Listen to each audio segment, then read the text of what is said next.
Hi, I'm Caroline and I work for Bristol Avon Rivers Trust, and we're here at Manor Valley Woods delivering our river restoration project, which is part of Bristol City Council's Managing for Nature programme. When we first came out on site, the whole river channel was quite heavily shaded.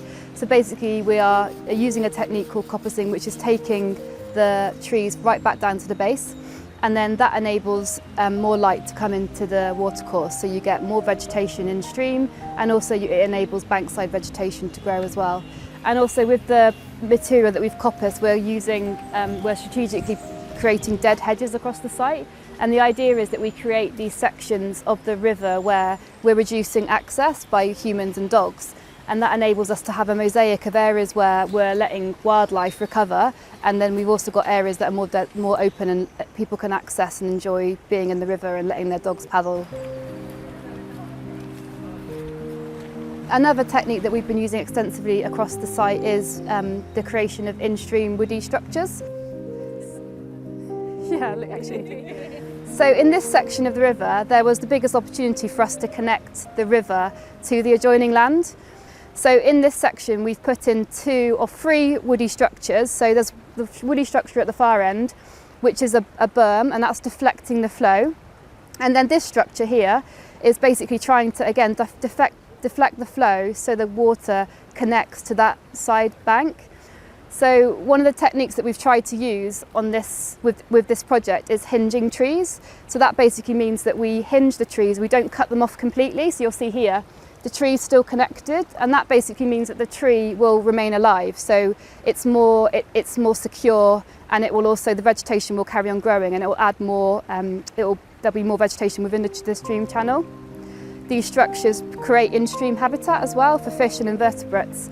And the idea is that over time, more debris will collect, and that will help in terms of directing the flow. And that's obviously beneficial because it creates this store of water. And it also creates this quite unique wet habitat where trees will grow in the wet ground. So this is another one of our woody structures that we've put into the stream. And you'll see here that we've hinged an arm of this hazel into the watercourse. Again, the purpose here is that this will collate material, it will help slow the flow, and over time it will also collect sediment, which will hopefully raise the riverbed slightly. And these are really sort of relatively simple structures that are beneficial for nature, but also really impactful in terms of a natural flood management technique.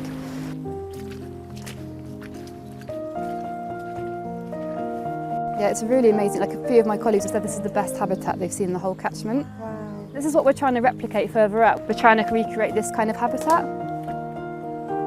Yeah, it's a really amazing reserve. Is there lots of wildlife that in this section? Well, there's lots of wildlife throughout, but yeah, this is definitely where you see a lot of the waterfowl.